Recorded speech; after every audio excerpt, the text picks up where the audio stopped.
മഹത്വമെത്രയേറിയുള്ള സംഗമാ, മഹത്തരം ചരിത്രവും അസംഖ്യമാ. മഹത്വമെത്രയേറിയുള്ള സംഗമാ, മഹത്തരം ചരിത്രവും അസംഖ്യമാ. സത്യസമസ്ത ഇതെത്ര വിചിത്ര ഇതിഹാസം തീർത്തതല്ലേ, സത്യമൊക്കെ ഉരത്തതിനമരത്ത് സാർത്ഥക സംഘമല്ലേ.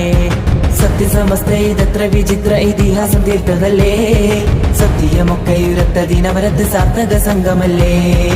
ഇക്കൊടി പിടിക്കാം ഇപ്പടയണി ചേരാം, ഇക്കൊടി പിടിക്കാം ഇപ്പടയണി ചേരാം, ഇല്ല വെല്ലുവാൻ ഇതിനൊരു മുന്നണി.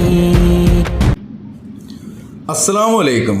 പ്രിയമുള്ളവരെ, ഈ വീഡിയോ എനിക്ക് ആലത്തൂരുള്ളൊരു സഹോദരനാണ് അയച്ചു തന്നത്.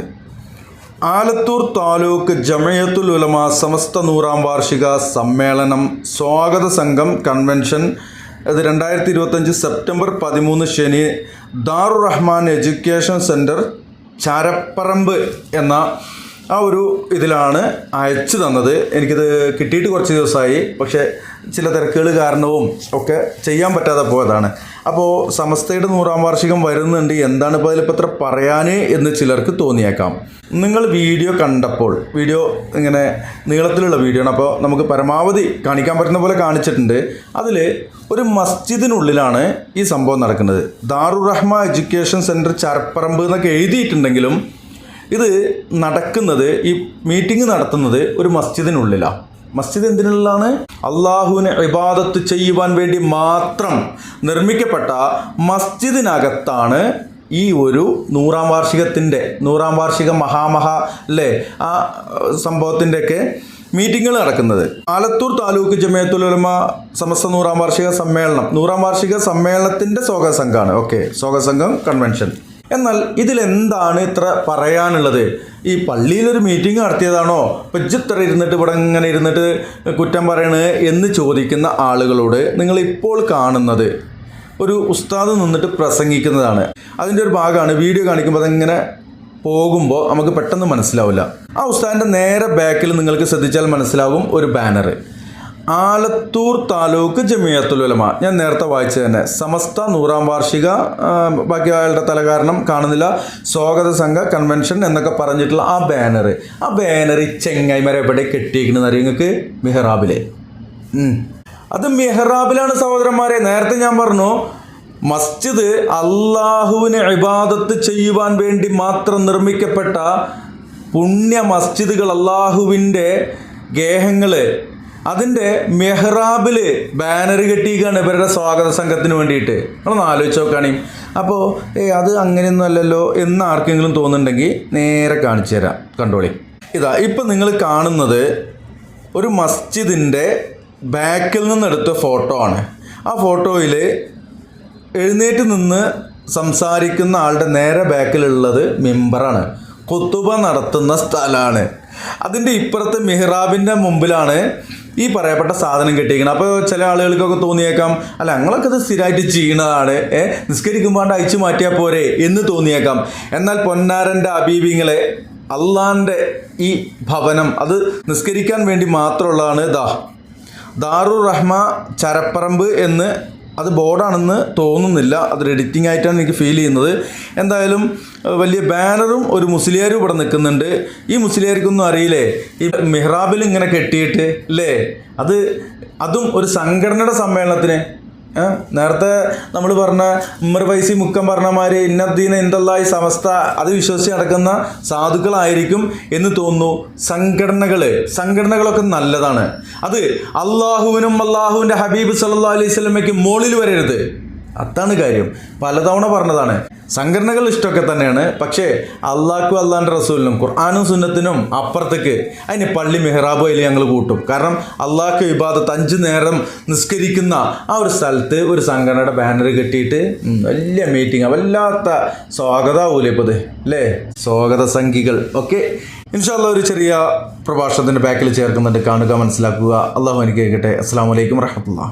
ഈമാന്റെ മാധുര്യം അനുഭവിക്കാൻ, വിശ്വാസത്തിന്റെ മാധുര്യം അനുഭവിക്കാൻ ഒരു മനുഷ്യൻ ഉണ്ടാവേണ്ട 3 കാര്യങ്ങളിൽ ഒന്നാമത്തെ കാര്യം, മൻ റളിയ ബില്ലാഹി റബ്ബ, റഹ്മാനായ റബ്ബിനെ, അല്ലാഹുവിനെ റബ്ബായി മുദബ്ബിറായി അംഗീകരിക്കുമ്പോഴാണ് ഒരാൾക്ക് വിശ്വാസത്തിന്റെ മാധുര്യം അനുഭവിക്കാൻ കഴിയുക എന്ന് റസൂലുള്ളാഹി സ്വല്ലല്ലാഹു അലൈഹി വസല്ലമ.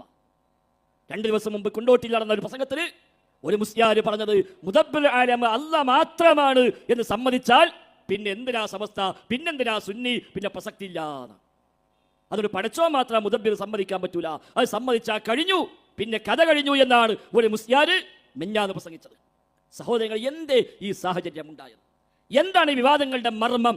സമസ്ത കേരള ജംഇയ്യത്തുൽ ഉലമയും അതുമായി വ്യത്യസ്തമായ പ്ലാറ്റ്ഫോമായി പ്രവർത്തിക്കുന്ന ആ ആശയമുള്ള സംഘങ്ങളും, ആ സംഘങ്ങൾ യഥാർത്ഥത്തിൽ എന്തിനാണ് ഇവിടെ രൂപം കൊണ്ടത്? എന്തിനാ പ്രവർത്തിക്കുന്നത്? വിശുദ്ധ ഖുർആനിലേക്ക്, തിരുസുന്നത്തിലേക്ക് സമൂഹത്തെ ക്ഷണിക്കാനാണോ? അല്ല. അഹ്ലുസുന്നയുടെ ഇമാമിയങ്ങളിലേക്ക് സമൂഹത്തെ ക്ഷണിക്കാനാണോ? അല്ല.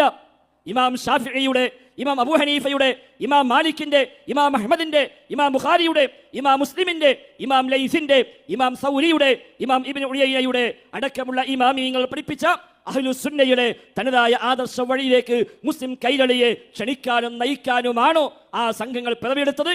ഒരിക്കലുമല്ല. അവർ തന്നെ പറഞ്ഞോട്ടെ, ബാക്കി നമുക്ക് പൂരിപ്പിക്കാം. ശ്രദ്ധിക്കാം. നമുക്ക് പ്രത്യേകിച്ച് കേരളത്തിൽ നമ്മുടെ പ്രസ്ഥാനം എന്തിനാ ഉണ്ടായത്? ഓസുല്ലാലവനെ വിളിക്കണമെന്ന്, വിളിച്ചാൽ ഉത്തരം കിട്ടുമെന്ന്, വിളിക്കാൻ പറ്റുമെന്ന്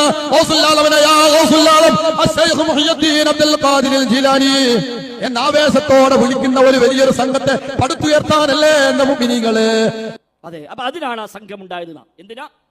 ഗൗസുൽ ആലമിനെ വിളിക്കാൻ പറ്റുമെന്ന് പറയാൻ അല്ല, ആവേശത്തോടെ വിളിക്കുന്ന ഒരു വലിയ സമൂഹത്തെ, സംഘത്തെ പടുത്തുയർത്താൻ വേണ്ടിയാണ് ആ സംഘം രൂപീകൃതമായത്.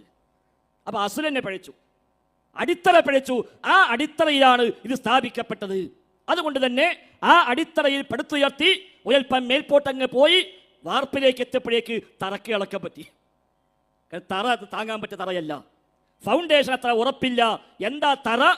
ഗൗസുൽ ആലമിനെ വിളിക്കാൻ. എന്താ ഗൗസുൽ ആലം? ഏറ്റവും വലിയ സഹായി. അതാ ഗൗസുൽ ആലം. അപ്പൊ ഏറ്റവും വലിയ സഹായി മുസ്ലിമീങ്ങളെ സംബന്ധിച്ചാരാ? അല്ലാഹു തആല. സംശയമില്ല. പക്ഷേ അല്ലാഹു തആല അല്ലാത്ത ഒരു ഗൗസുൽ ആലമിനെ, ഒരു വലിയ സഹായിയെ, ഏറ്റവും വലിയ സഹായിയെ സ്ഥാപിച്ചുകൊണ്ട് ആ സഹായിയെ വിളിച്ചോ എന്ന് പഠിപ്പിക്കാൻ വേണ്ടി രൂപം കൊണ്ട പ്രസ്ഥാനം. സ്വാഭാവികമായും അന്നൊക്കെ അറബി പറഞ്ഞപ്പോ ആളുകൾക്ക് മനസ്സിലായില്ല.